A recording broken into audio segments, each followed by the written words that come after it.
Bagaimana mungkin dua bangsa serumpun, yang dulunya satu tanah air, satu darah, dan satu nusa, tiba-tiba berubah menjadi musuh yang siap saling hantam di era 1960-an? Apa yang sebenarnya terjadi di balik teriakan Ganyang Malaysia, yang menggema dari Jakarta hingga ke pelosok Nusantara? Bab 1, bayang-bayang konfrontasi yang tak terelakkan. Kisah ini bukan sekadar narasi sejarah. Ini adalah cerita tentang amarah sebuah bangsa, ambisi seorang pemimpin, permainan geopolitik global, serta kepentingan kolonial yang belum sepenuhnya mati. Untuk memahami mengapa Indonesia dan Malaysia sampai berada di tepi jurang perang, kita harus kembali ke masa ketika Inggris belum sepenuhnya rela melepas kekuasaannya di Asia Tenggara. Pada akhir 1950-an hingga awal 1960-an, suasana politik Asia berubah drastis. Indonesia baru beberapa tahun merdeka, namun tantangan internal dan eksternal terasa sangat besar. Di sisi lain, Inggris melihat bahwa daerah yang dulu menjadi wilayah kekuasaannya tidak bisa dibiarkan berdiri sendiri tanpa pengaruh London. Maka pada tahun 1961, Inggris menggagas sebuah rencana besar, membentuk Federasi Malaysia, yang terdiri dari Malaya, Singapura, Sabah, dan Sarawak. Indonesia awalnya tidak begitu menggubris rencana tersebut. Namun semua berubah ketika berbagai laporan intelijen menunjukkan adanya potensi ancaman terhadap Indonesia, terutama di wilayah Kalimantan. Soekarno, presiden yang dikenal berani dan sangat peka terhadap dominasi kolonial, mulai merasa bahwa Federasi Malaysia adalah benteng baru Inggris di depan pintu Indonesia. Disinilah bara konflik itu mulai menyala. Bab 2, mengapa Inggris mendorong pembentukan Malaysia? Pertanyaan yang muncul adalah, mengapa Inggris begitu bersikeras menggabungkan Sabah dan Sarawak, dua wilayah Kalimantan, ke dalam Federasi Malaysia? Jawabannya sederhana, geopolitik dan ekonomi. Faktor strategis Inggris mencegah pengaruh komunis di Asia Tenggara, terutama karena Indonesia condong ke Beijing dan Moskow dalam beberapa kebijakan luar negerinya. Menjaga aset ekonomi Inggris, terutama perusahaan-perusahaan perkebunan dan tambang di Sabah dan Sarawak. Mengamankan rute perdagangan dari Laut Cina Selatan ke Samudera Hindia. Bagi Indonesia, semua ini terlihat sebagai ancaman langsung. Jika Sabah dan Sarawak resmi bergabung dengan Malaysia, maka Inggris akan memiliki kaki baru tepat di depan hidung Indonesia. Soekarno melihatnya sebagai strategi kolonialisme gaya baru. Mereka mundur secara politik, tetapi tetap mengontrol wilayah-wilayah penting melalui negara boneka. Bab 3, lembaran gelap yang menyulut api, operasi intelijen dan propaganda tak banyak yang tahu. Sebelum seruan Ganyang Malaysia dikumandangkan, kedua negara sudah saling serang melalui operasi intelijen. Fakta di lapangan, pada 1962, kelompok pemberontak di Brunei, yaitu Tentara Nasional Kalimantan Utara (TNKU), melakukan pemberontakan terhadap rencana Federasi Malaysia. Indonesia diduga terlibat memberikan dukungan moral dan logistik, meski tidak pernah diakui secara resmi. Inggris pun menjalankan operasi intelijen untuk memantau gerakan politik Indonesia yang semakin condong kepada blok komunis. Operasi intelijen berseliweran dari kedua belah pihak, dan hubungan diplomatik memanas perlahan namun pasti. Puncaknya adalah ketika Soekarno menyatakan bahwa Federasi Malaysia adalah proyek neokolonialisme. Ia menegaskan bahwa Indonesia tidak boleh tinggal diam. Bab 4, teriakan yang mengguncang dunia, Ganyang Malaysia. Tanggal 27 Juli tahun 1963 adalah hari yang tidak akan dilupakan dunia internasional. Soekarno berdiri di atas podium Gelora Bung Karno, dengan ratusan ribu rakyat memenuhi stadion raksasa itu. Dengan suara lantang, penuh emosi, dan karisma yang membuat bangsa ini bergetar, ia berkata, "Ganyang Malaysia." Teriakan itu bukan hanya slogan, itu adalah deklarasi konfrontasi terbuka. Indonesia siap berperang. Seruan itu menggema ke seluruh penjuru negeri. Lagu Ganyang Malaysia ciptaan Soekarno sendiri menggema melalui radio, dan rakyat menyambutnya dengan semangat yang meluap-luap. Bab 5, konfrontasi, perang dingin di hutan Borneo. Konfrontasi Indonesia-Malaysia bukanlah perang terbuka besar-besaran. Ini adalah perang gerilya, penyusupan, demonstrasi diplomatik, dan operasi kecil yang intens. Beberapa fakta penting di lapangan. Pasukan Indonesia menyusup lewat Kalimantan, terutama dari Kutai dan Pontianak. Komando pasukan khusus diterjunkan diam-diam ke wilayah Sabah dan Sarawak. Inggris mengirim pasukan elit Texas dan Gurkha untuk menghalau penyusupan. Perang hutan berkobar, meski tidak diumumkan secara resmi sebagai perang penuh. Malaysia mendapat dukungan dari Australia dan Selandia Baru. Konfrontasi ini berlangsung selama 3 tahun dan menelan korban jiwa dari kedua belah pihak. Bab 6. Perang propaganda. Media menjadi senjata yang menarik dari konfrontasi ini adalah bagaimana media digunakan sebagai senjata. Indonesia menayangkan propaganda anti-Malaysia di televisi dan radio. Malaysia membalas dengan menyebut Indonesia agresor. Di kota-kota besar Indonesia, mural dan poster anti-Malaysia bermunculan. Lagu-lagu patriotik dikumandangkan.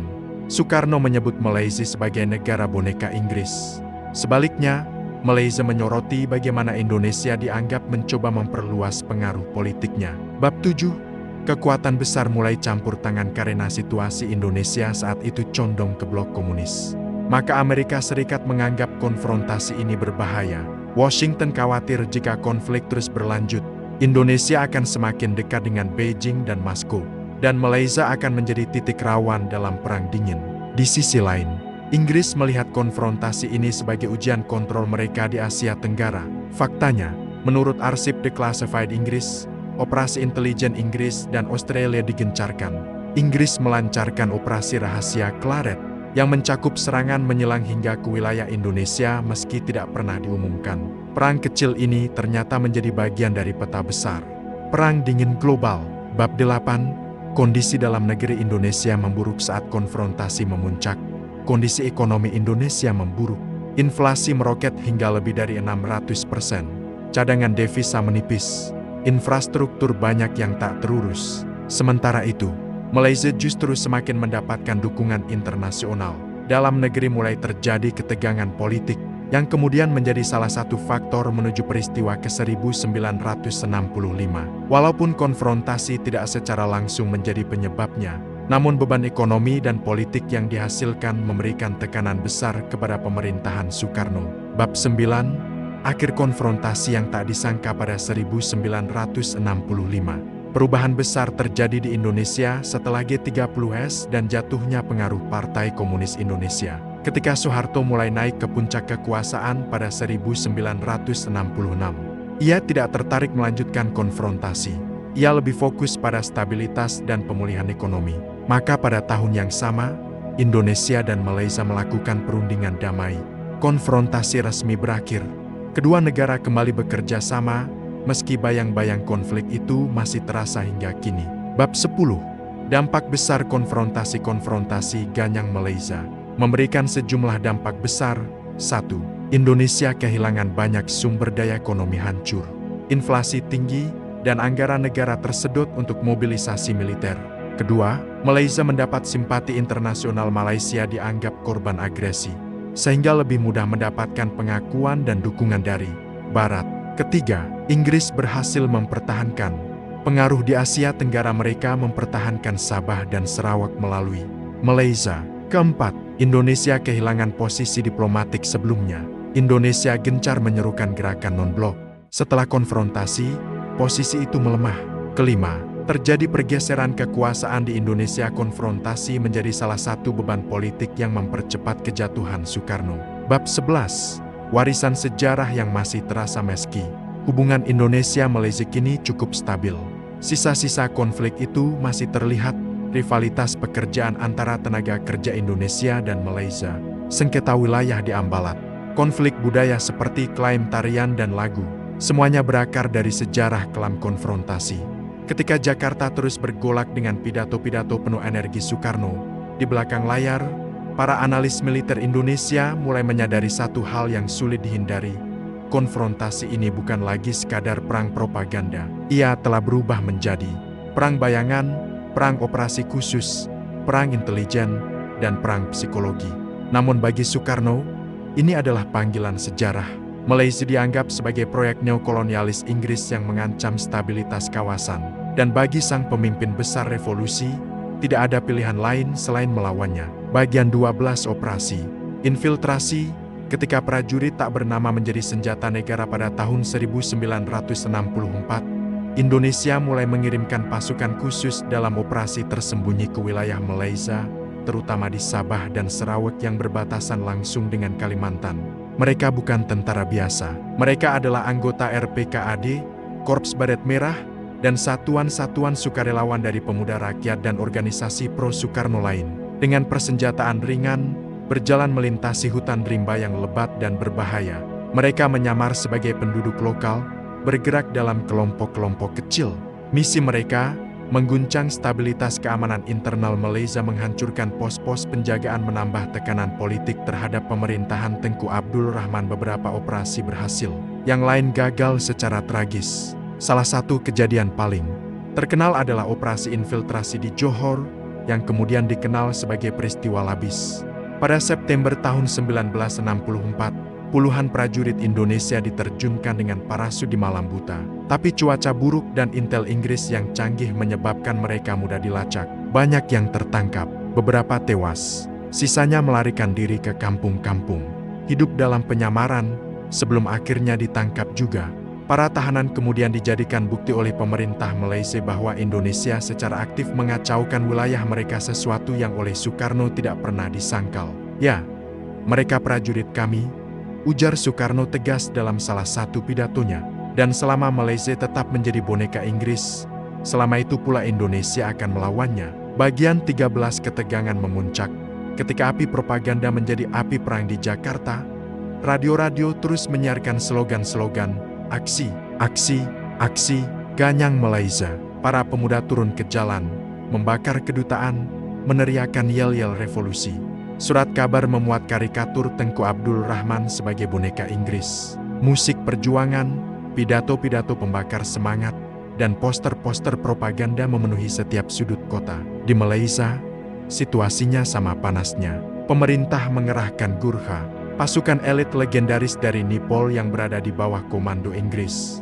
Mereka ditempatkan di perbatasan untuk menghadapi infiltrasi pasukan Indonesia. Sementara itu, hubungan diplomatik antara kedua negara benar-benar membeku. Bandara ditutup bagi pesawat dari negara lawan. Perdagangan di-stop, aktivitas intelijen meningkat drastis. Konfrontasi bukan lagi sekadar slogan, ia menjadi kenyataan yang mengubah wajah Asia Tenggara. Bagian 14 kapal perang, pesawat tempur, dan bayang-bayang intervensi asing. Meski sering dianggap sebagai perang kecil, konfrontasi Indonesia-Malaysia sebenarnya melibatkan kekuatan besar.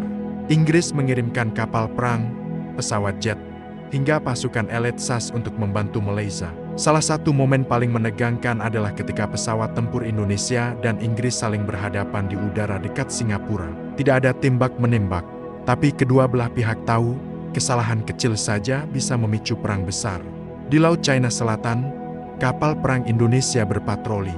Di perbatasan Kalimantan, meriam-meriam berat ditempatkan. Malaysia, yang saat itu masih sangat muda sebagai negara, harus menghadapi tekanan militer dari negara tetangga yang jauh lebih besar. Semuanya berjalan menuju eskalasi.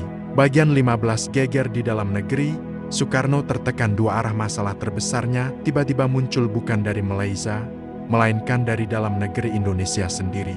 Inflasi meroket, harga pangan naik drastis, perekonomian semakin menurun. Anggaran besar untuk konfrontasi dianggap memperburuk situasi nasional. Di sisi lain, ketegangan politik antara PKI dan TNI semakin panas. Soekarno berada di tengah-tengah badai. Dia ingin terus mengganyang Malaysia, namun dia juga harus mengendalikan negara yang mulai goyah dari dalam. Situasi terus memburuk hingga puncaknya pada 30 September tahun 1965, ketika peristiwa G30S meledak dan mengubah segalanya. Bagian 16 berakhirnya konfrontasi, perubahan kekuasaan, mengubah arah negara setelah kekacauan politik tahun 1965, kekuasaan Indonesia perlahan beralih ke tangan Jenderal Soeharto. Berbeda dengan Soekarno, Soeharto tidak melihat Malaysia sebagai ancaman ideologis. Dia lebih fokus pada stabilitas ekonomi dan hubungan internasional. Maka, melalui serangkaian perundingan diplomatik, Indonesia secara resmi mengakhiri konfrontasi pada tahun ke-1966. Pidato ganyang Malaysia yang dulu menggema sebagai simbol kebanggaan nasional, kini menjadi bagian dari sejarah. Satu persatu, pasukan ditarik pulang. Operasi Guerilla dihentikan. Hubungan diplomatik kembali dibuka dan untuk pertama kalinya sejak 1963, kedua negara akhirnya duduk satu meja tanpa ancaman perang. Bagian 17 warisan konfrontasi, luka, kebanggaan, dan IROMI sejarah meski perang berakhir, jejaknya tetap tertinggal. Di Indonesia, konfrontasi menjadi simbol keberanian era Soekarno, namun juga menjadi pengingat bahwa negara sempat mengorbankan banyak sumber daya untuk perang yang tidak pernah benar-benar dimenangkan. Di Malaysia, konflik tersebut justru memperkuat persatuan nasional, membuat mereka lebih solid dalam membangun negara baru. Dan yang paling ironi, kini Indonesia dan Malaysia menjadi mitra penting dalam ASEAN, sebuah organisasi yang tidak mungkin terbentuk bila konfrontasi masih berlangsung. Waktu telah mengubah segalanya. Dulu musuh, kini saudara serumpun. Bagian 18 penutup dramatis. Api yang pernah menyala cerita Ganyang Malaysia bukan sekadar kisah perang. Ia adalah potret emosi bangsa marah, bangga, penuh semangat revolusi. Ia adalah kisah tentang bagaimana satu pidato bisa mengguncang Asia Tenggara, bagaimana ego negara bisa menimbulkan konflik regional, dan bagaimana perubahan kekuasaan bisa mematikan api perang dalam sekejap. Hingga hari ini, slogan itu masih dikenang, kadang sebagai lelucon, kadang sebagai kebanggaan, kadang sebagai peringatan, bahwa sejarah memiliki caranya sendiri untuk mengajarkan satu hal: tidak semua konflik diciptakan oleh peluru, sebagian lahir dari genggaman mikrofon, dari kata-kata yang menyeret bangsa ke medan api. Dan kisah itu akan selamanya menjadi bagian dari perjalanan Indonesia.